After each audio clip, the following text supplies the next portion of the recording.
फितरतें सब इंसानी थीं, फितरती ही था वो रब। खून ए खुद से सनी तलवारें थीं, खेले हुकूमत था सब।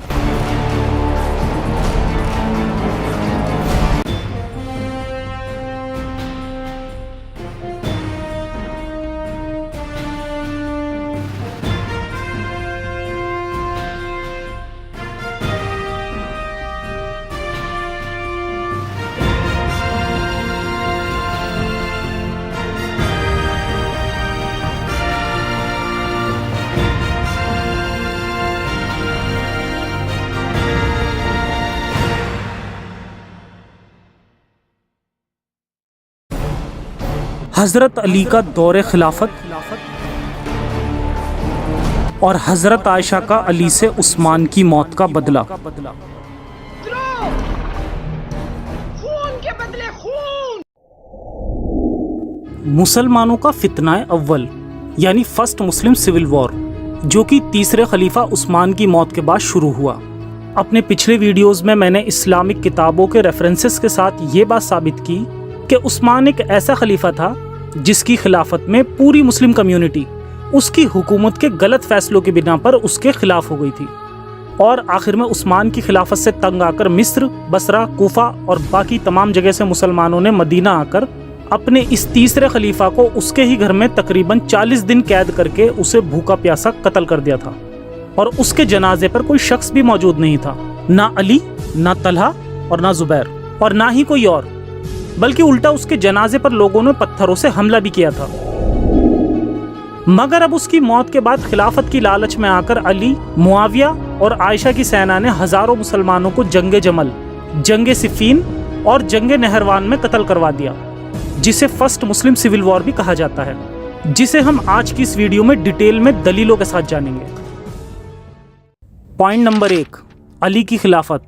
तीसरे खलीफा उस्मान की मौत के बाद कुछ अरसे तक मुसलमानों का कोई भी चौथा खलीफा मुकर्रर नहीं हुआ था, क्योंकि कई लोगों ने खिलाफत को खुद के लिए चुन लिया था और बहुत सारे लोग अली की खिलाफत के लिए भी राजी नहीं थे।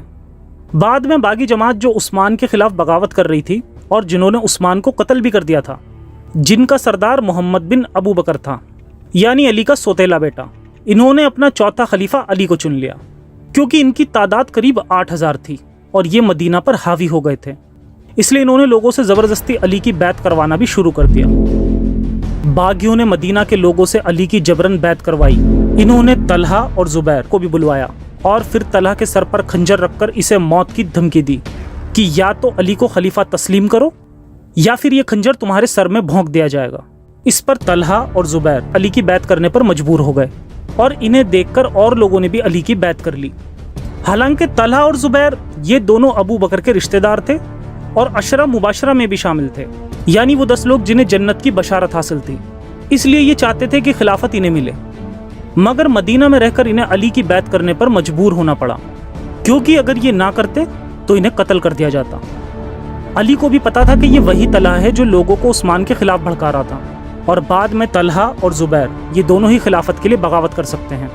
इसलिए अली भी चाहता था कि इनसे तलवार के दम पर बैत करवाई जाए। इसके बाद मदीना से मुहाजिरीन और अंसार यानी मक्का और मदीना के लोगों से अली की बैत करवाने के बाद इन्हें 35 हिजरी 656 ईस्वी में अली को चौथा खलीफा मुकर्रर कर दिया गया। अब तलहा और जुबैर खलीफा बनने में नाकाम हो गए। तब इन्होंने अली से गवर्नरी मांगी, जिसके लिए अली इनसे राजी नहीं था। तलहा और जुबैर अली की बैत करने के बाद अली से कूफा और बसरा की गवर्नरी मांगते थे, मगर अली ने खासा तवज्जो नहीं थी। बाद में दोनों बहाना करके कि इन्हें काबे का तवाफ करना है, मदीना से निकलकर मक्का की तरफ रवाना हो गए, ताकि वहां जाकर लोगों को जमा करें और फिर अली को खिलाफत से हटा सकें। पॉइंट नंबर 2, जंगे जमल। उस्मान के कत्ल के वक्त आयशा मक्का में थी। जब इन्हें उस्मान के कत्ल की खबर मिली तब उन्होंने अपना हज मुकम्मल करने के बाद तुरंत मक्का से वापस मदीना की ओर रुख किया। रास्ते में इन्हें लोगों ने इत्तला दी कि उस्मान के कत्ल के बाद नया खलीफा तलहा को चुन लिया गया है।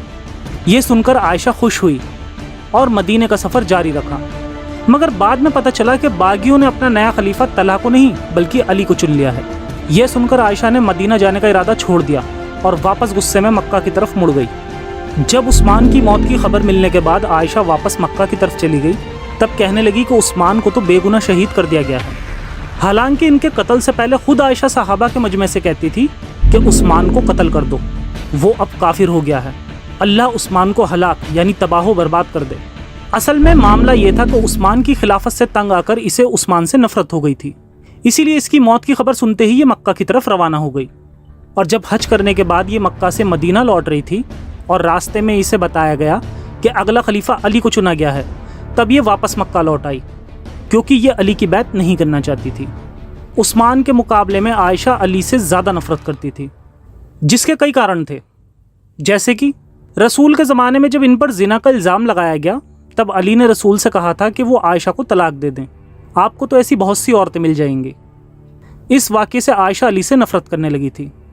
دوسرا کارن یہ تھا کہ رسول کی پہلی بیوی خدیجہ اور لونڈی ماریا قبطیہ سے بھی رسول کی اولادیں ہوئی تھیں، اور رسول کی بیٹی سے شادی کرنے کے بعد علی بھی رسول کے وارث بن گئے تھے، مگر عائشہ کو کوئی اولاد نہیں ہوئی تھی۔ خیر، آخر میں یہ مکہ والوں کو اب علی کے خلاف بھڑکانے لگی، اور پھر لوگوں نے بھی ان کی باتوں پر لبیک کہا۔ خون کے بدلے خون۔ عثمان کی موت کے بعد طلحہ اور زبیر مدینہ سے مکہ کی طرف روانہ ہوئے اور عائشہ کو اس معاملے کی خبر دی۔ پھر یہ لوگ مدینہ سے بصرہ کی اور روانہ ہوئے تاکہ علی کے خلاف جنگ کر سکیں۔ عائشہ علی سے اپنی ذاتی دشمنی کا بدلہ لینا چاہتی تھی، اس لیے یہ طلحہ اور زبیر کے ساتھ ہو گئی۔ بصرہ میں طلحہ اور زبیر کے سپورٹرز تھے، اسی لیے یہ لوگ مکہ سے بصرہ کی طرف روانہ ہو گئے تاکہ ایک بڑا لشکر تیار کر کے علی کو خلافت سے ہٹا سکیں۔ کہا جاتا ہے کہ ان کا ارادہ صرف عثمان کے خون کا بدلہ لینا تھا، مگر ایسا بالکل نہیں ہے، کیونکہ علی، عائشہ، معاویہ تینوں کی ہی فوجوں میں عثمان کے قاتل موجود تھے، اور ان کا ارادہ بس سامنے والے کو خلافت سے ہٹا کر خود خلیفہ بننا تھا۔ جب عائشہ کی ملاقات ابن عباس سے ہوئی تب وہ ان سے طلحہ کی تعریف کرنے لگی اور کہا کہ اگر طلحہ ہمارا اگلا خلیفہ بنتا ہے تو پھر یہ اپنے چچا زاد بھائی ابو بکر کے طریقوں پر چلے گا۔ پھر عائشہ بھی اپنی فوج کو لے کر بصرہ کی طرف روانہ ہوئی تاکہ یہ علی سے جنگ کر سکے اور بصرہ والوں کو بھی اس کام میں شامل کر سکے۔ بصرہ جا کر علی سے لڑنے کی دعوت عائشہ نے نبی کی باقی بیویوں کو بھی دی، جیسے حضرت حفصہ اور حضرت ام سلمہ، مگر تمام امہات المومنین نے جنگ پر جانے سے صاف انکار کر دیا، اور عائشہ کو بھی نصیحت کی کہ وہ جنگ کے لیے نہ جائیں، اور کہا کہ اسلام میں عورتوں کے لیے جائز نہیں کہ وہ جہاد کریں، اور یہ بھی جائز نہیں کہ دین کی بنیاد عورتوں کے دم پر کھڑی کی جائے، ہمارا کام تو بس پردہ کرنا اور نگاہیں نیچی رکھنا ہے۔ پھر عائشہ، طلحہ، زبیر اور ان کے باقی ساتھیوں نے اپنا سفر جاری رکھا اور بصرہ پہنچ گئے۔ جب علی کو اس بات کی خبر ملی کہ طلحہ اور زبیر نے ان کی بیعت توڑ کر ان سے جنگ کرنے کے لیے عائشہ کے ساتھ بصرہ پہ قبضہ کر لیا ہے، تب علی بھی اپنی سینا لے کر مدینہ سے بصرہ کی طرف روانہ ہوا۔ اس موقع پر علی نے یہ خطبہ بھی دیا، طلحہ اور زبیر یہ دونوں ہی خلیفہ بننا چاہتے ہیں، بلکہ خدا کی قسم اگر وہ اپنے ارادوں میں کامیاب ہو جائیں تو پھر یہ ایک دوسرے کو ہی جان سے مار ڈالیں گے۔ اس کے بعد علی اور عائشہ دونوں کی ہی سینا بصرہ میں پہنچ کر ایک دوسرے کے سامنے آ گئی، اور پھر شروع ہوئی جنگ جمل۔ یہ جنگ 36 ہجری 656 عیسوی کو شروع ہوئی۔ اس جنگ میں علی کی فوج میں قریب 20,000 سپاہی تھے اور عائشہ کی فوج میں قریب 30,000 سپاہی۔ جمل کا عربی میں مطلب اونٹ ہوتا ہے، کیونکہ اس جنگ میں عائشہ ایک اونٹ پر سوار تھی، اس لیے اسے جنگ جمل یا بیٹل آف کیمل کہا گیا۔ اس جنگ کے بعد دونوں کے ہی سینا کے قریب 10 سے 15,000 مسلمان ہلال ہو جاتے ہیں، اور آخر میں علی یہ جنگ جیت جاتا ہے۔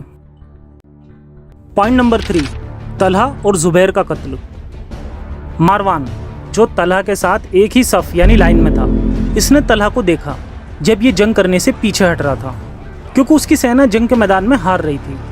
مروان اور باقی سبھی بنو امیہ کے لوگ طلحہ کو عثمان کی موت کا ذمہ دار مانتے تھے، اس لیے مروان نے اس پر ایک تیر چلایا جو اس کے پیر پہ جا لگا، جس سے وہ زخمی ہو گیا۔ پھر مروان نے عثمان کے بیٹے سے کہا کہ میں نے تمہارے باپ کے ایک قاتل کو ختم کر دیا۔ زخمی ہونے کے بعد طلحہ نے اپنے غلام سے اسے شہر کی طرف لے جانے کو کہا۔ وہاں طلحہ کو بصرہ کے ایک گھر میں لے جایا گیا، جہاں بہت زیادہ خون بہنے کی وجہ سے طلحہ مر جاتا ہے۔ جب دونوں فوجیں ایک دوسرے کے سامنے آئیں، اس وقت علی نے زبیر کو رسول کی ایک حدیث یاد دلائی، جس میں رسول نے کہا تھا کہ ایک وقت تم علی کے خلاف جنگ کرو گے۔ یہ حدیث سننے کے بعد زبیر نے علی سے قسم کھا کر کہا کہ وہ اب کبھی بھی علی سے جنگ نہیں کرے گا، اور جا کر عائشہ سے کہا کہ وہ جنگ کرنے کا ارادہ چھوڑ رہا ہے۔ اس پر زبیر کے بیٹے عبداللہ بن زبیر نے کہا کہ تم ہی تو ہو جس نے ان دونوں لشکروں کو آمنے سامنے لا کر کھڑا کیا ہے، اور اب ان دونوں لشکروں نے جب اپنی تلواریں نکال لی ہیں तो तुम अब अली की फौज से डरकर जंग छोड़कर भागना चाहते हो। अब्दुल्ला बिन जुबैर ने अपने बाप से कहा कि तुम अली से जंग ना करने की अपनी कसम को तोड़ दो और अब लड़ने के लिए तैयार हो जाओ। इस पर जुबैर ने अपनी कसम तोड़ने के कफ़ारे के तौर पर एक गुलाम को आज़ाद किया और फिर जंग के लिए दोबारा तैयार हो गया। मगर बाद में अली की सेना में से एक शख्स ने जब जुबैर को अकेला जंग से अलग जाते हुए पाया तब इसे भी कत्ल कर दिया गया और आखिर में अली ने जंग जीत ली और उस ऊँट को भी गिरा दिया जिस पे आयशा सवार थी। इस जंग में आयशा जख्मी हो गई थी और फिर इन्हें गिरफ्तार कर लिया गया। इसके बाद अली के कहने पर आयशा को इनके भाई मोहम्मद बिन अबू बकर के साथ बसरा से वापस मदीना की ओर रवाना किया गया। इस वाक़ये के बाद आयशा कहा करती थी कि काश मैं कभी उस जंग में शरीक ही ना हुई होती या मैं पहले ही वफात पा चुकी होती। इस जंग के बाद अली बसरा से कूफा की ओर रवाना हो जाता है और मदीना के बजाय अब नया दारुल खिलाफा यानी कैपिटल कूफा को बना देता है और साथ ही साथ मोहम्मद बिन अबू बकर को मिस्र का नया गवर्नर भी चुन लेता है। पॉइंट नंबर 4, सिफ़ीन की जंग। सीरिया में उस्मान की मौत के बाद लोगों ने अफसोस जाहिर किया क्योंकि यहाँ उस्मान के कुछ करीबी लोग थे और मुआविया भी सीरिया वालों को उस्मान की मौत का किस्सा सुनाकर उन्हें गमज़दा करता था ताकि वो अली और बागी जमात से उस्मान की मौत का बदला ले पाए या डायरेक्टली कहें तो अली को रास्ते से हटाकर खलीफा बन पाए।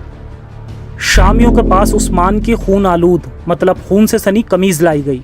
जब उस्मान को कत्ल किया जा रहा था तब इसने इस कमीज़ को पहना हुआ था और उस्मान की बीवी नाइला की कटी हुई उंगली जो उस्मान को बचाते वक्त काट दी गई थी, मुआविया ने इसे मिंबर पर लटका दिया ताकि सीरिया के लोग इसे देखकर उस्मान की शहादत को याद करें। लोग उस्मान का कुर्ता और नाइला की कटी हुई उंगलियां देखकर रोते थे। लोगों ने कसम खाई कि वो अपनी बीवियों के करीब भी नहीं जाएंगे जब तक कि उस्मान की मौत का बदला ना ले लें। दूसरी तरफ अली उस्मान के चुने हुए तमाम गवर्नर को हटाकर अब नए गवर्नरों को मुकर्रर कर रहा था। इस पर सभी गवर्नरों ने अपनी जगह छोड़ दी सिवाय मुआविया बिन अबू सुफियान के, जिसको उस्मान ने सीरिया का गवर्नर बनाया हुआ था।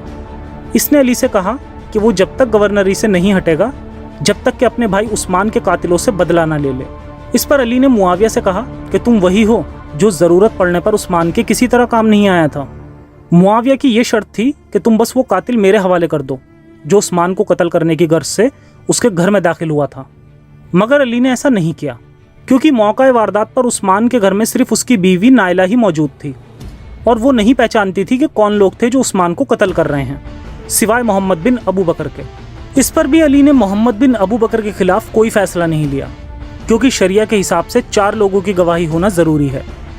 और वैसे भी दूसरे खलीफा उमर के कत्ल के बाद जब इनके बेटे उबैदुल्ला बिन उमर ने अपने बाप का बदला अबू लुलू फिरोज के बेगुनाह रिश्तेदारों से लिया था, जिसमें से उसकी बेटी भी शामिल थी जो मुसलमान थी, तब इस कत्ल पर जिस तरह उबैदुल्ला बिन उमर को कोई सज़ा नहीं दी गई थी उसी तरह मोहम्मद बिन अबू बकर पर भी कोई ख़ास तवज्जो नहीं दी गई।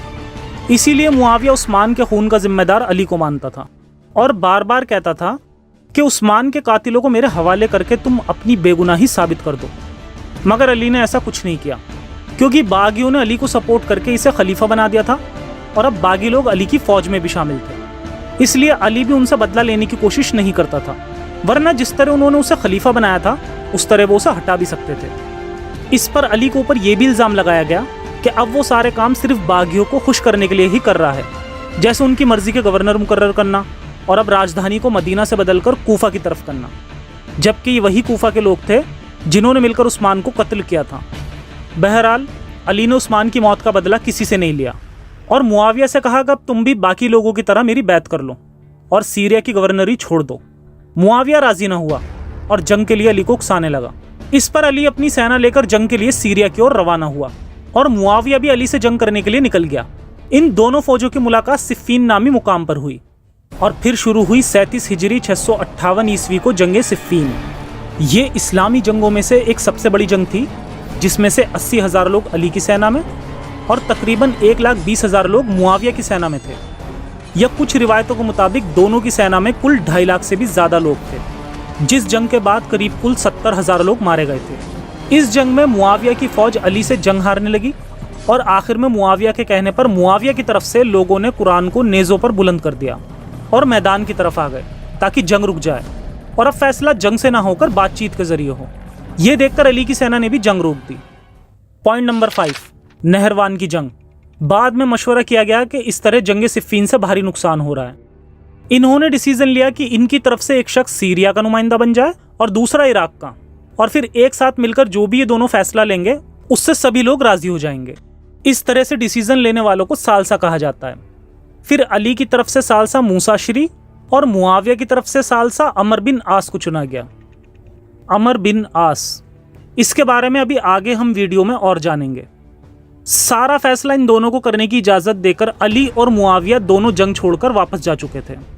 جیسے ہی علی واپس دارالخلافہ کوفہ کی طرف روانہ ہوا، اس وقت علی کی ہی فوج میں سے 12,000 لوگوں نے دونوں ثالثہ یعنی موسیٰ اشری اور عمر بن عاص سے فیصلہ کرانے کی مخالفت کی اور پھر علی کی فوج سے الگ ہو گئے۔ ان 12,000 لوگوں کو خوارجی کہا گیا۔ ان کا عقیدہ تھا کہ قرآن نے واضح طور پر کہا کہ ثالثہ کا فیصلہ صرف اللہ کے حق میں ہے، نہ کہ کسی بندے کے حق میں، بلکہ قرآن تو یہ تعلیم دیتا ہے کہ اس وقت تک لڑو جب تک کہ وہ توبہ نہ کر لیں۔ انہی قرآن کی آیتوں پر عمل کرتے ہوئے خوارجی جماعت نے جنگ کے بجائے فیصلہ کرانے کو کفر کہا اور اس طرح سے فیصلہ کرنے والوں کو واجب القتل، اور اس بنا پر یہ علی اور معاویہ دونوں کو ہی کافر کہنے لگے۔